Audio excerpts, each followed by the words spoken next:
Bonsoir, bien-aimés dans le Seigneur. La grâce nous est donnée pour que nous puissions rester ensemble pour partager l'étude biblique.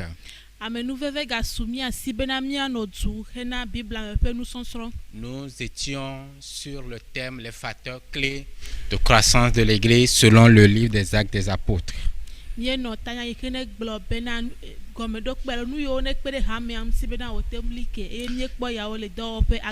Nous avions parlé des facteurs externes et nous étions en train de parler des facteurs internes.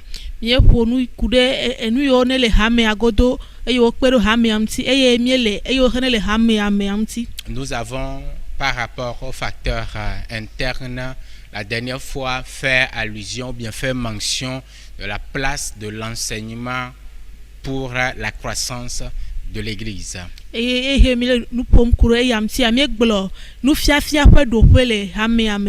Un membre qui ne veut pas se faire enseigner, qui n'accepte pas d'aller à l'étude biblique, à l'école de dimanche, aux réunions d'études bibliques, ce membre-là va être, comme nous l'avons dit la dernière fois, un papillon qui saute d'église en église, qui va finalement atterrir dans les couvents chez des pasteurs féticheurs.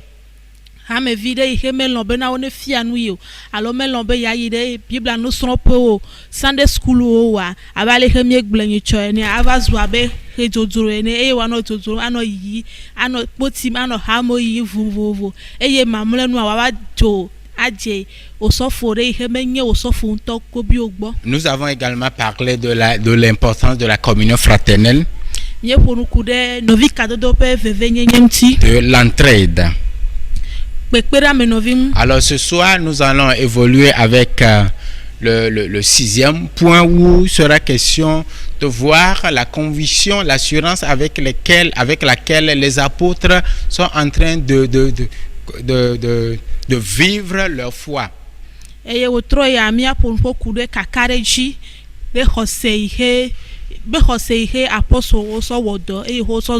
Les apôtres étaient convaincus de ce qu'ils étaient en train de faire.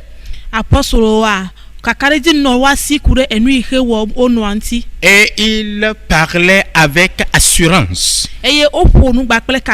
Quand nous prenons acte 14, acte 4, verset 13. La Bible dit, chapitre 4, verset 13. La Bible dit, lorsqu'il vit l'assurance de Pierre et de Jean, il fut étonné, sachant que c'était des hommes du peuple sans instruction, et ils reconnurent pour tout simplement avoir été avec Jésus. Bible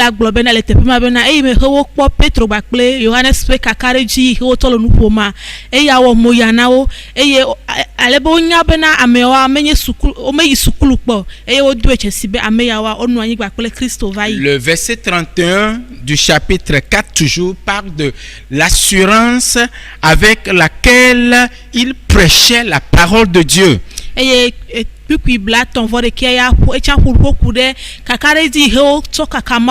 Donc ces disciples savaient en quoi ils étaient engagés. Il n'y a pas de doute dans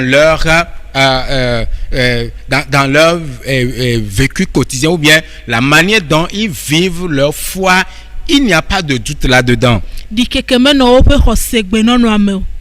Donc beaucoup de membres aujourd'hui vacillent par manque de conviction par rapport à ce dans quoi ils se sont engagés.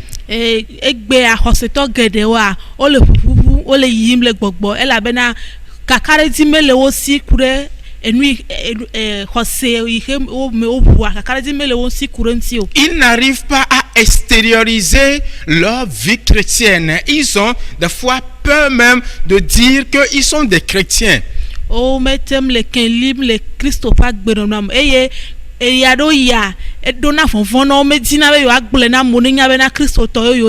À la maison ou bien à l'église, ils sont des chrétiens. le ha echoti ya onye Kristoto. Mais au village, ils ne sont pas des chrétiens. Wono ya fea eke mo me ganye Kristoto. Alors, ce type de comportement freine la croissance de la personne ou bien du chrétien et freine la croissance de l'église dans laquelle les membres ont ce comportement. Et leke pe agbenono ya me de na mo be na Kristoto pe agbenono wo pona nkogbe dedo.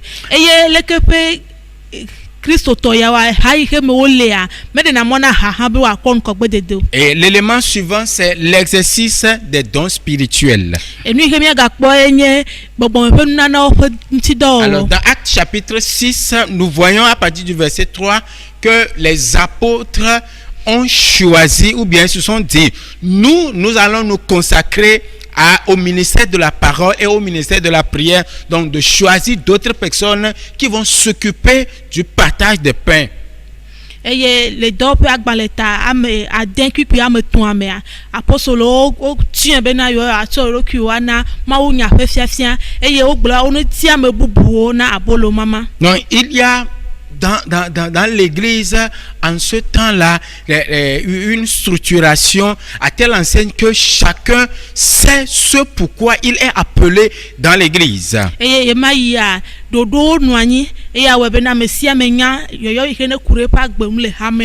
n'y a pas dans l'église des gens qui sont paresseux. Il n'y a pas dans l'église des gens qui viennent tout simplement chauffer le banc et repartir. Chacun est appelé à faire quelque chose. Et lorsque lorsque vous identifiez votre don et que vous vous mettez à exercer ce don-là, vous allez voir que votre croissance et la croissance de l'église sera évidente. Quel est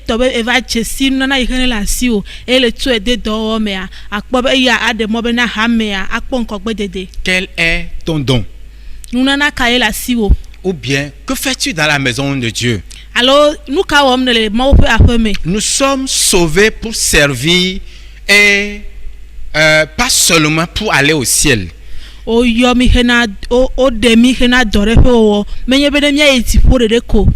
L'apôtre Pierre, dans 1 Pierre 4:10 parle de chacun de nous étant un intendant et a un ministère et il est appelé à œuvrer par rapport à ce ministère ou bien par rapport à ce don qu'il a. Petro glole efe agbaleme 1 Pierre et Petro gbanto eta amene kwikwi amewa bena oyu amesiame le na dore fe wowo eye wo le bobe wa po le kepe do ya gbo awo nue. Et il dit encore dans 1 Pierre 2, le verset 5, que en tant que chrétiens, nous sommes des pierres vivantes et nous sommes appelés à bâtir l'église qui est l'édifice. Donc, chaque chrétien est une pierre qui vient pour bâtir l'église. Et oga globe na miao kata mienye ekpe gbagbo ihe wa to tu mo pe gbedo ho e ata miao kata be Kristo to we ni a mi va be na mi atu mo pe gbedo ho ai. Permettez que je puisse rappeler quelques-uns des disciples qui ont mis leur don en exercice, qui a amené de la croissance non seulement pour eux mais également pour l'église, pour des gens qui ont cru. Dans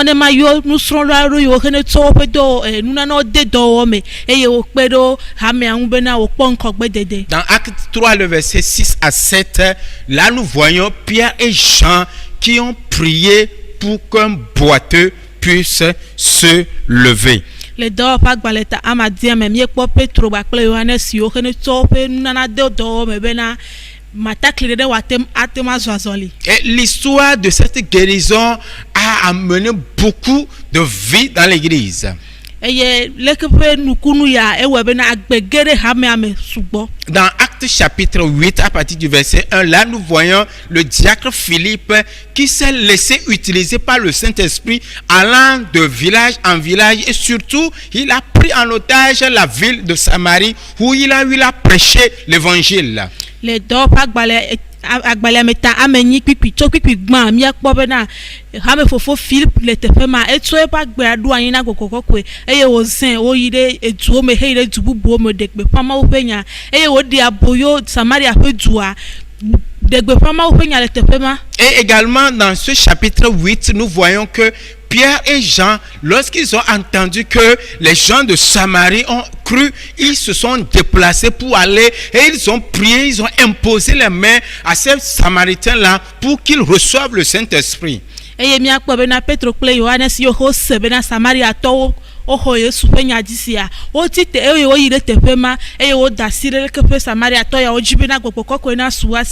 Dans Actes chapitre 9, à partir du verset 10, là nous voyons le disciple Ananias qui a obéi tout simplement à la voix du Seigneur pour aller à la rencontre de l'apôtre Paul, qui en ce moment-là n'était pas encore converti, où on l'appelait Saul. Donc il est allé, il a accompagné Saul dans le processus de sa conversion et de sa guérison.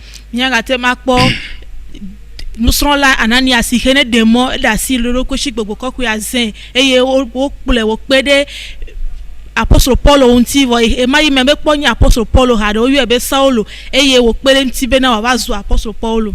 Acte chapitre 9 toujours à partir du verset 26, là nous voyons Barnabas qui a pris sur lui l'initiative d'introduire Paul lorsqu'il venait de se convertir, et Paul est allé à Jérusalem. Donc les disciples ont peur de lui parce que ils savaient que Paul était le persécuteur de l'église. Donc Barnabas a pris sur lui de prendre Paul et de pouvoir l'introduire auprès des disciples pour que les disciples puissent l'accepter et accepter son ministère. Le dopa gbaleta amasire keme ko komia ga Paul e Barnabas da sire ro kwenti eye wo tu be na ya pere apostle Paul onti e la be na ha me akata nye be na ye chi na yo me eye amerika me jibe ya gogo ga ke ya ti ro ku jibe ya pere mti be na ya temple kodo nous sommes là au domaine. Dans Acte 10, avec le ministère de Pierre,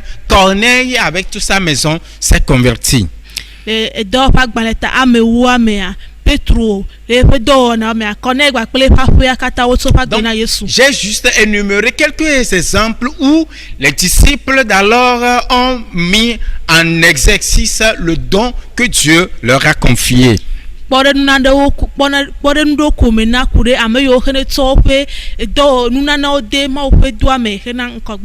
point suivant que nous voudrons aborder également, c'est l'état d'âme des disciples pendant ce temps-là. Nous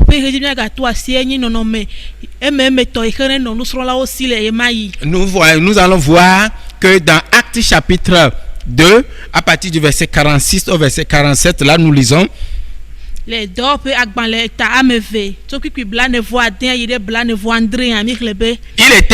chaque jour tous ensemble assidus au temple. Ils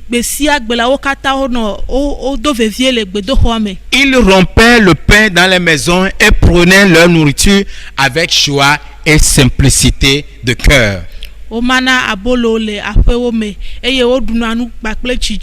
Verset 47. Louant Dieu et trouvant grâce auprès de tout le peuple, et le Seigneur ajoutait chaque jour à l'église ceux qui étaient sauvés.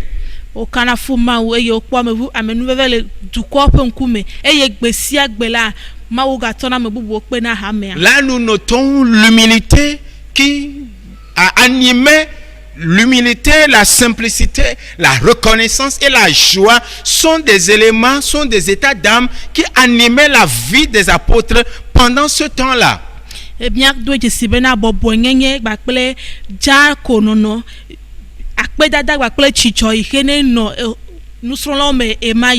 disciples n'étaient pas orgueilleux malgré la pluralité des miracles qui se faisaient à travers leurs mains. Il n'y a pas d'aigreur, il n'y a pas de tristesse malgré la persécution qui sévissait en ce temps-là.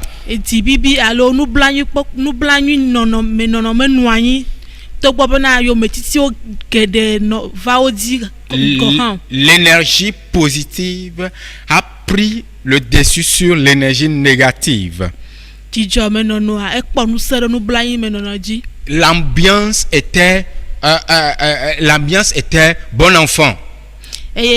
ale he atefea noa e vivi nono. En fait, ça devrait être parmi, ou bien les chrétiens devraient être appelés, ou bien les chrétiens sont appelés à avoir cet état d'âme-là pour pouvoir influencer, ou bien pour pouvoir partager l'évangile autour d'eux. Eye nono me yawe oyo Kristo tona benane watem adegbe fama ofenyale afisi afi he wano. D'ailleurs, la Bible nous dit, réjouissez-vous toujours dans le Seigneur. La Bible nous interdit tout état d'orgueil. La Bible nous invite à l'humilité. La Bible nous invite à la reconnaissance, à la simplicité. Lorsque ces éléments-là sont réunis dans la vie du chrétien, vous allez voir que il a une aisance et il vit de façon claire et simple sa chrétienté.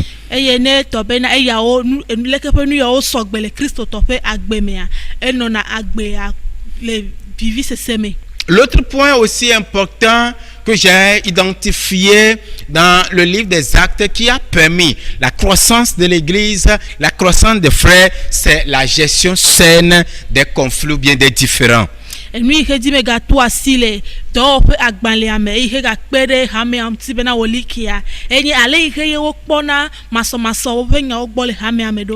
là, j'ai identifié trois conflits gérés.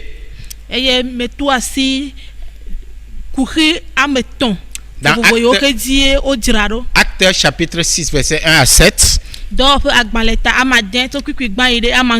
Bible nous dit que en ce temps-là, le nombre des disciples augmentait. Les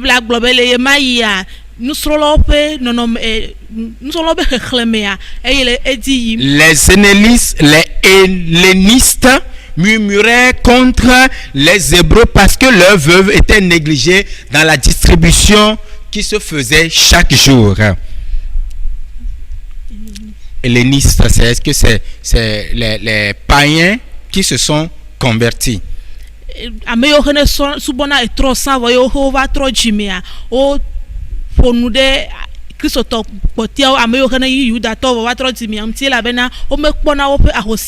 Alors, pour pouvoir résoudre ce problème, la Bible dit que les apôtres ont convoqué l'assemblée.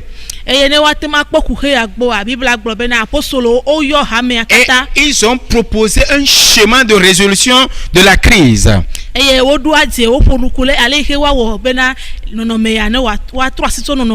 ils ont associé l'Église à la gestion de ce conflit-là. Et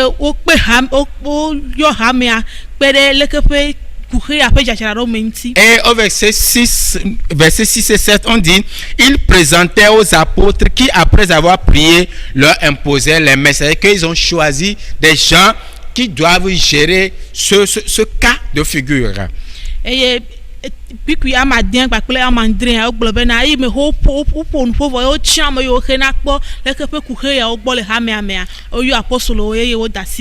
La parole de Dieu, c'est après cela, la Bible dit, la parole de Dieu se répandait de plus en plus, le nombre des disciples augmentait beaucoup à Jérusalem. Et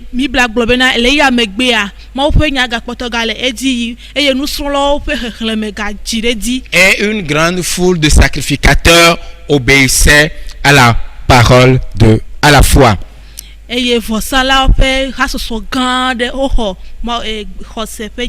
Notons que les conflits sont inévitables. Mais c'est la gestion de ces conflits ou bien de ces différends-là qui pose problème. Tous les conflits bien gérés amènent la croissance. Mais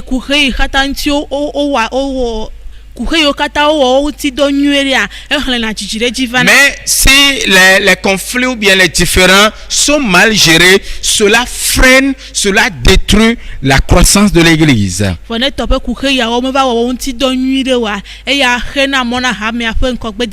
Le cas que nous venons de présenter, les apôtres ne se sont pas contactés ou bien n'ont pas les apôtres ne se sont pas contactés de dire que, chers frères et sœurs en Christ, il n'est pas bon de murmurer.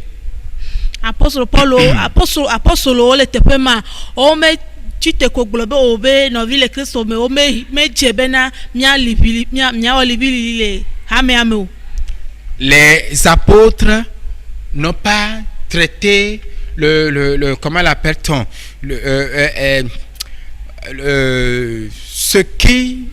ce que le problème amenait. Les apôtres ne se sont pas contentés de cela, mais les apôtres sont allés à la racine en profondeur pour pouvoir traiter le problème. Apostolo ome yi enya ihe kuhia hlenva ome kpo ne ba be nya gbo gakia enu ihe nenye kuhia chochope na kuhia eye gbo okpo. Les apôtres n'ont pas dit non plus aux gens que bon, quand vous allez distribuer, quand vous faites acception de personnes là, ce n'est pas bon. Les apôtres ne se sont pas restés à ce niveau. Et apôtre Paul me glona mo be na ne mi le no mam e mi na medo mi na medo amenyo o me no tere te pe madio. Ils ont traité le problème à la racine. L'autre point, c'est par rapport à la conférence de Jérusalem qui a amené à résoudre également un différend.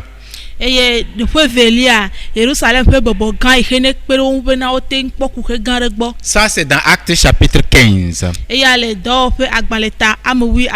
Alors, Paul et Barnabas étaient en train d'œuvrer à Antioche. Et il y a des gens qui se convertissaient. Les païens se convertissaient. Les juifs aussi se convertissaient. Maintenant, il est arrivé que les juifs qui se convertissaient ont dit non, il faut que les païens qui se convertissent obéissent également à la parole, ou bien aux lois de Moïse.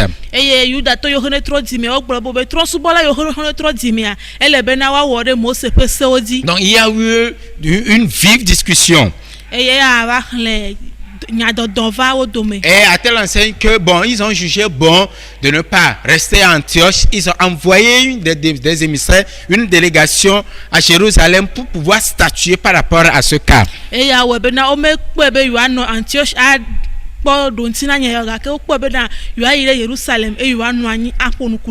quand ils étaient arrivés à Jérusalem, ils ont exposé le problème aux disciples, aux apôtres qui étaient des garants des Saintes Écritures en ce moment.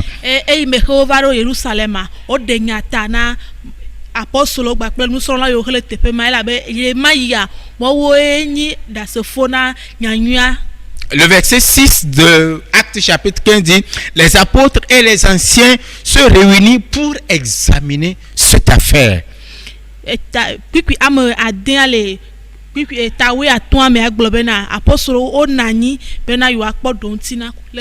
Une grande discussion, verset 7, une grande discussion s'était engagée. Pierre se leva et leur dit: oh mes frères, vous savez que dès longtemps Dieu a fait un choix parmi vous.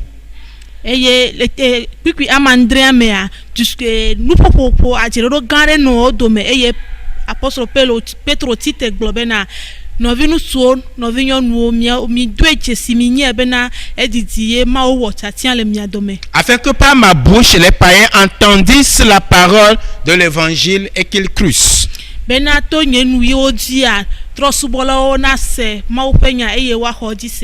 22. Il parut bons apôtres aux anciens et à toute l'église de choisir parmi eux et d'envoyer à Antioche avec Paul et Barnabas, Jude appelé Barnabas, Silas, hommes considérés entre les frères. C'est que quand ils ont eu à discuter, ils ont arrêté une proposition et ils ont envoyé maintenant des gens. Ce n'est pas seulement Paul et Barnabas qui étaient revenus de l'Antioche tout simplement, mais ils ont choisi Silas aussi pour pouvoir les accompagner pour que lorsqu'ils vont aller faire la restitution, les éléments ou bien les frères, les disciples d'Antioche ne disent pas que non. Ils se sont contentés tout simplement de garder leur position.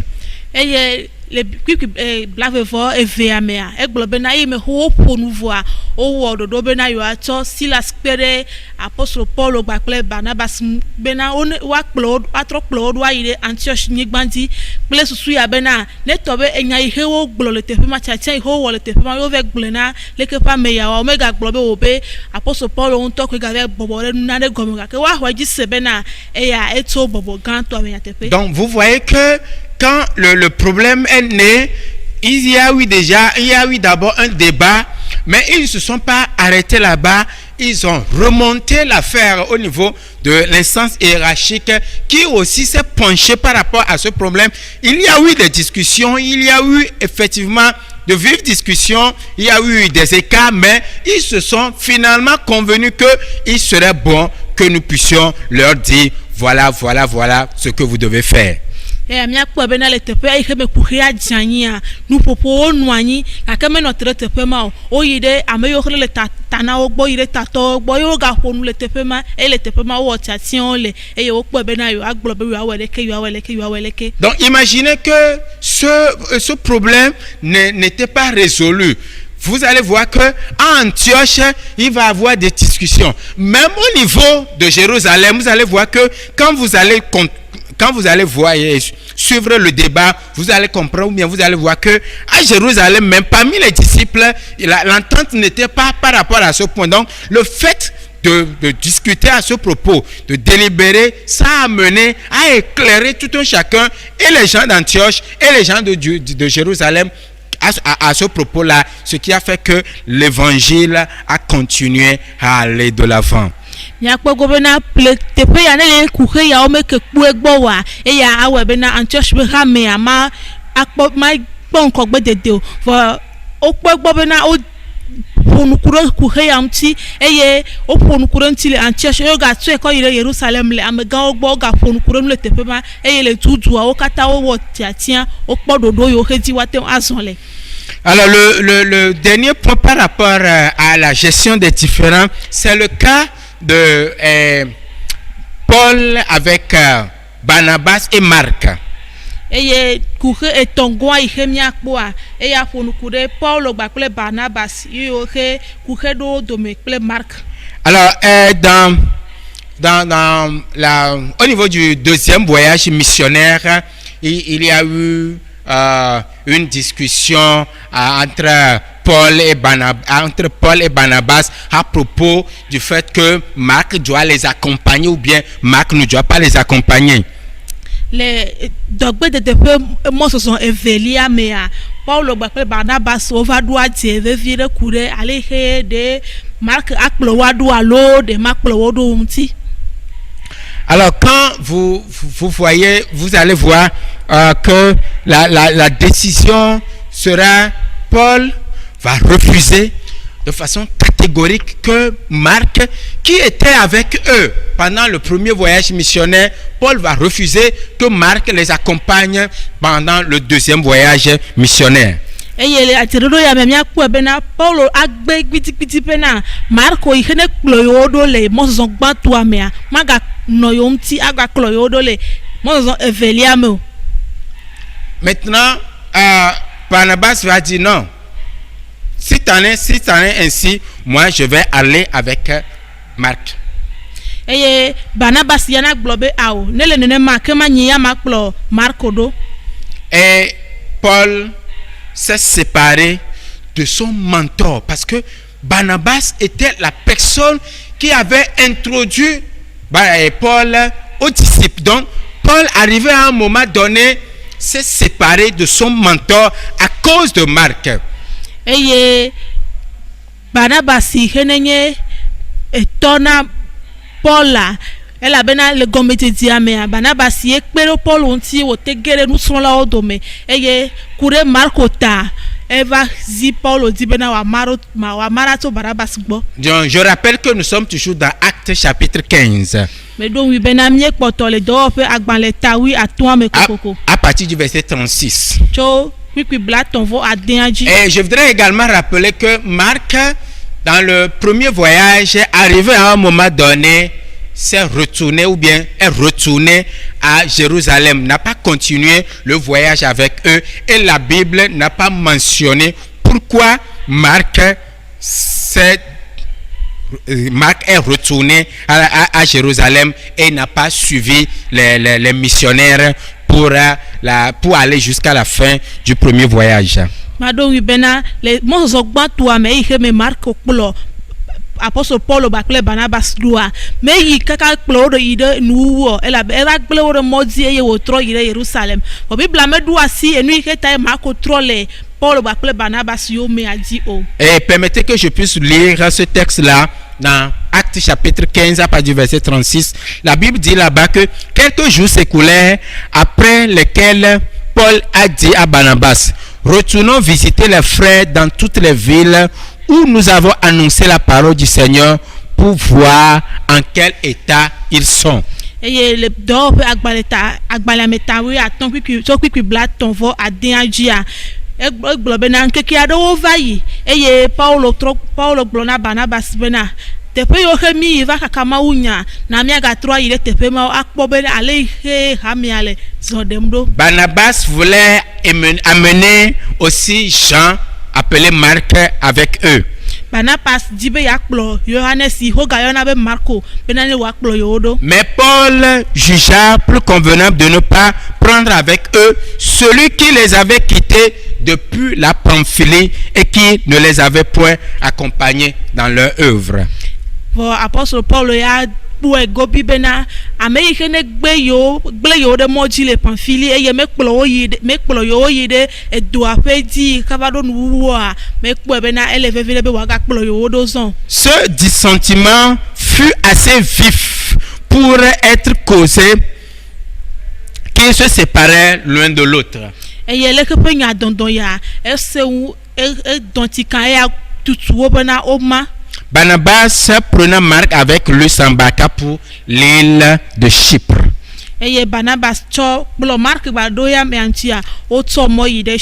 Paul fit choix de Silas et partit, recommandé par les frères à la grâce du Seigneur.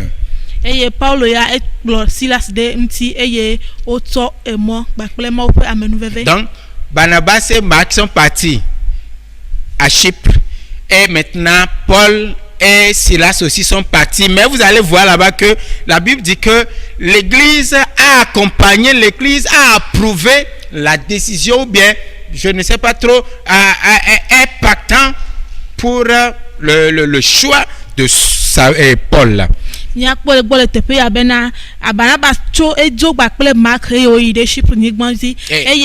Apostle Paul Silas eye wojoga ke Bible ado peji le gbol tepe abena hamea ekpedo Apostle Paul bakle Silas fait cadeau anchi. Bien-aimé, des fois la séparation est aussi une issue favorable pour les conflits, pour gérer ou bien pour régler les conflits. No vive veo mama yado ya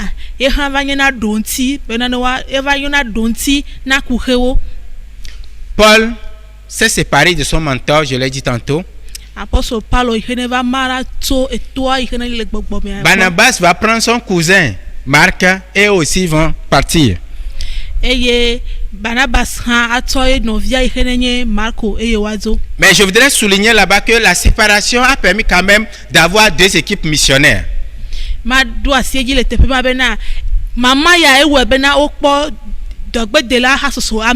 quelque part il y a eu un avantage.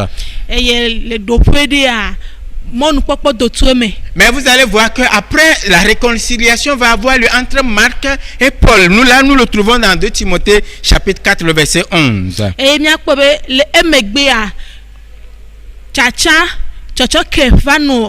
Apostle Paul bakle Marco dome mie kpo ele Timothée pe agbale me. 2 Timothée 4:11. Timothée pe agbale evelia eta amene pipi deke. Là Paul écrit. Apostle Paul ngolobe. Luc seul est avec moi. Luca de ka ko le gbonye. Prends Marc. Blo Marco. Et amène-le avec toi. Blo denti. Car il m'est utile pour le ministère. gblɔ ɖe ŋuti elabena ele vevie ɖe nam le edua me. Paul qui dit à la suite, ce Marc avec qui ils se sont séparés, Paul va dire à la fin que Marc lui est utile dans le ministère. Apôtre Paul oihe le doƒe gbã egbe bena Marko ya mama kplɔ yewo ɖo eye le edzi yi me va gblɔ bena Marko ya ele vevi ɖe na ye le dua ƒe wɔwɔ me. Donc cela montre que finalement le conflit non seulement a eu la séparation était bien vue, mais à la fin aussi cette séparation à la fin nous allons voir que cette séparation n'était pas restée comme ça, mais il y a eu entente et il y a eu comment l'appelle-t-on le choix de continuer le ministère ensemble. Et atamia kpɔ be le gɔmedzedzia mea ne woatsɔ kpɔ mɔnu na kuxea mama nɔ anyi vɔ eya menɔ nenema ko ɖaa kɔ yi o le edzi yiyi mea nuƒuƒoƒo va nɔ anyi anyinɔnɔ va nɔ anyi eya awɔ bena tsɔtsɔke nɔ anyi eye woganɔ du hena edua ƒe wɔwɔ. De nos jours, il y a l'église ou bien les frères et les sœurs sont en proie à ces conflits-là. Le egbea le hamea mea nɔviwo le kuxeyawo tɔgbe me. Mais ils n'arrivent pas à bien gérer ces conflits.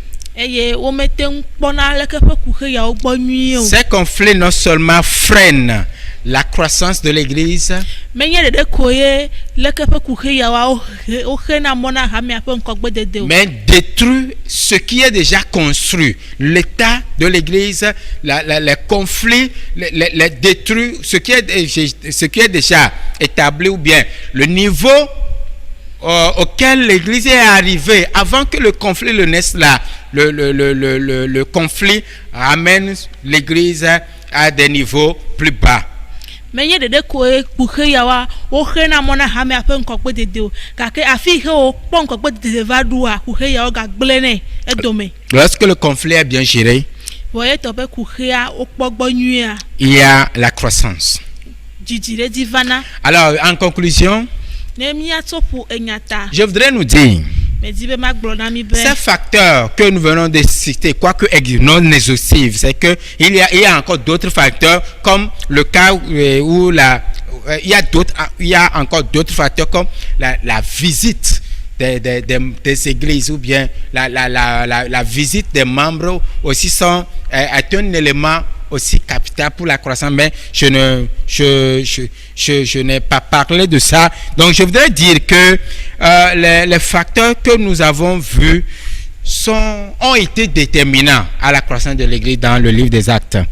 nɔnɔme yewo hedi mi to asi enu yewo he mi kpɔa o de mɔ bena hame akpɔ ŋkɔgbedede menye woawo ɖeɖe katã koe ŋuti mi ƒo nuku ɖo eme bubuwo gale abe ale he woayi asra hame kpɔ ale he woayi asra nɔvi kpɔa ye hã kpe ɖe hamea ŋu gake mi ƒo nuku ɖe eya ŋuti o. L'église s'est accrue sur le plan numérique comme sur le plan spirituel avec ces facteurs là. Hamea edzi ɖe dzi le agbɔsɔsɔ me kpakple gbɔgbɔ me. Aujourd'hui, ces facteurs sont encore déterminants pour la croissance de l'église.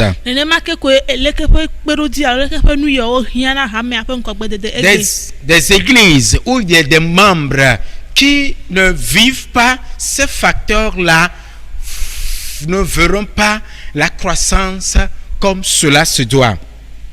Christo to alo hame yo he o manu agbelele ke pe no me yo nu a o ma kpo nkɔgbedede wa no wa deblibo. Que Dieu nous aide Yehowa ma una kpere mi à nous laisser diriger par le Saint-Esprit, à accepter la présence du Saint-Esprit qui accomplisse des miracles dans nos vies.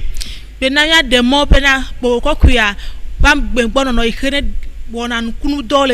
Dieu nous aide à accepter toutes les fois que le Saint-Esprit nous reproche des comportements, des attitudes, des écarts d'âme qui ne glorifient pas le nom de Dieu, à ce que nous nous changions. gbogbo kɔkɔe a na ƒona toro na mi alo agbe na nya ɖe gbɔ na mi alo agblɔ be enu ya he wɔ menyo agblɔ nya ɖe na mi miate ma se ne eye miatrɔ le eyome. Que le Saint-Esprit nous donne la capacité ou bien que nous nous laissons diriger par le Saint-Esprit pour que les temps de persécution que nous allons subir nous amènent à plus d'intimité avec Dieu, à plus d'abnégation, à plus de croissance. Gbogbo kɔkɔe na kpe ɖe mia ŋuti bena yometiti yiwo he na va miaƒe agbewo mea na ɖe mɔ bena dzidziɖedzi na nɔ anyi le hamea me kelili na nɔ anyi le miaƒe agbe me. Nous sommes invités à la persévérance dans la prière. Wokpe mi na kutrikuku le gbedodoɖa me. Nous sommes invités nous sommes invités à persévérer également dans l'enseignement de la parole de Dieu. Eye wogakpe mi bena miali ke le Bibla ƒe nusɔsrɔ̃ me. Nous sommes invités à aller prêcher, à aller annoncer la parole de Dieu. Wokpe mi hena Mawu nya ƒe kaka. Ces annonces de la parole de Dieu, lorsque cela n'est pas dans nos vies, les miracles ne nous accompagnent pas. Ameman ananyi ma degbe ƒe Mawu ƒe nyawa eya wɔ ne bena nukunuwo me kplɔna me ɖo. Non, je dis, celui qui ne prêche pas l'évangile, la parole de Dieu, les miracles vont le fuir. Egbegblɔ be ame yi he me ɖena gbeƒã Mawu ƒe nyawa nukunuwo woanɔ sisim nɛ. Nous sommes également appelés à la communion fraternelle, à l'entraide. Wogayɔ mi na nɔvi kadede kpekpeɖame nɔvi ŋuti. Nous sommes appelés à vivre notre foi avec assurance. Les dons spirituels que le Saint-Esprit nous a accordés, ce ne sont pas pour se faire voir, mais ces dons-là nous sont donnés pour pouvoir aller de l'avant dans l'œuvre de l'Évangile.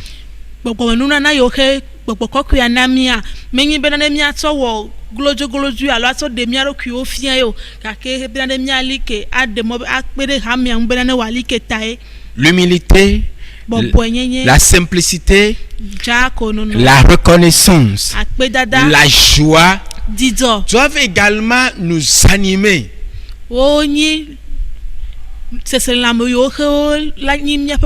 Et cela nous permet de dégager de l'énergie positive qui va attirer des gens vers nous.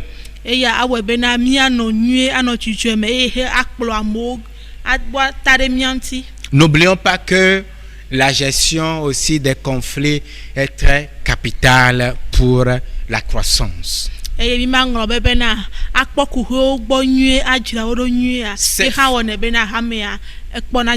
facteurs internes comme externes sont interdépendants.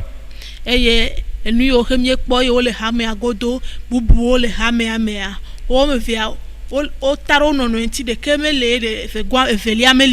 sont non négociables pour la croissance de l'Église. Que Dieu nous aide à nous retrouver dans ces paroles. Amen. Amen.